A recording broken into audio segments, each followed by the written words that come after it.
In this video, we're going to look at optimization. So this is one of the most difficult parts of year 1 differentiation. I'd even class it as like an A-star level topic, even though in AS Maths there is no A-star content.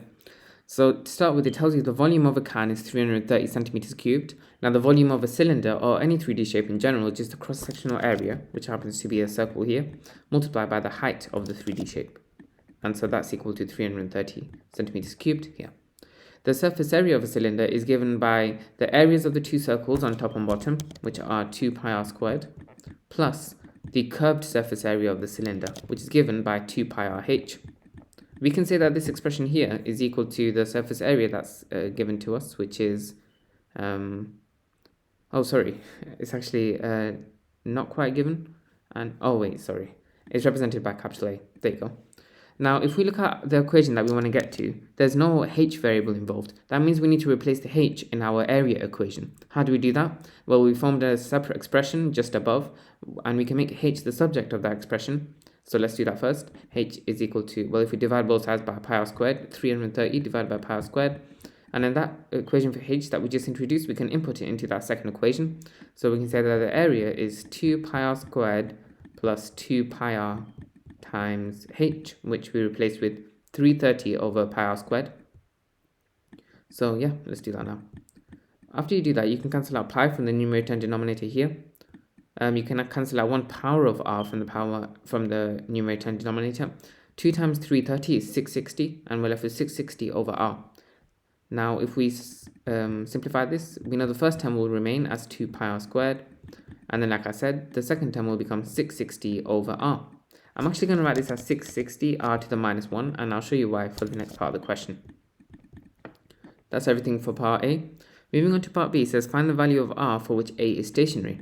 So what does stationary mean? It means where the first differential is equal to 0. So what we're interested in is where the differential of A with respect to r is equal to 0. How we know that is because the stationary point is the turning point. So if we look at it graphically, the gradient at that point would just be a straight line, meaning the gradient would be 0. Now that we put this all in a straight line and I put in a power of minus 1, it's a lot easier to differentiate this equation with respect to r. 2 pi r squared just differentiates to 4 pi r because 2 pi is a constant, and then r squared just differentiates to 2r. 2 pi times 2r is 4 pi r. Sorry, I don't know why I included the 2. Minus 1 times 660 is minus 660 r to the power of minus 2. And then we make that equal to 0. R to the power of minus 2, multiplying by that is the same as multiplying by 1 over r squared. In order to solve this, we're going to start by multiplying each individual term by r squared. When you do that, 4 pi r times r squared is 4 pi r cubed. Minus 660 over r squared times r squared, well, that cancels out the denominator, and we're left with just minus 660 as the second term. 0 times r squared is, of course, just 0. Now to solve this, let's take 660 to the other side. So I'm going to do it here actually, because I want to leave this bit empty for part C of the question. So making 4 pi r cubed equal to 660. We can divide both sides by 4 to get pi r cubed equals 165. Divide both sides by pi, cube root both sides, and then we get that r is equal to the cube root of 165 over pi. In this instance, when you put that into the calculator, you'll get a value of 3.74. That's the value of r for which A is stationary. Moving on to part C, it says justify that this value of r gives a minimum value of A. Now, a minimum value is where the second differential is actually larger than 0. So what we're going to focus on is finding that second differential. After we find that second differential, we're going to put the value of r that we found inside of it, and that should give a positive answer, meaning that it does give a minimum value. Now, dA dr, we introduce that as this expression here. That's 660 over r squared. Again, I'm going to write out 660 over r to the power of minus 2. It's going to help us in the whole solving process. So just remove that. There you go.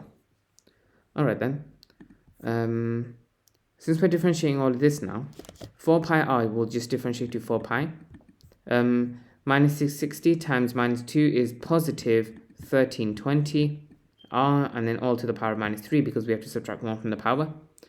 Now that we have that r value, we're going to put it into this equation. So we have 4 pi plus 1320 multiplied by that 3.74 all to the power of minus 3. And well, we have a positive plus a positive, so it'll definitely be bigger than 0, meaning that it gives a minimum value for r. Because at that point, dA dr is equal to 0, and the second differential is larger than 0, which qualifies it for a minimum point.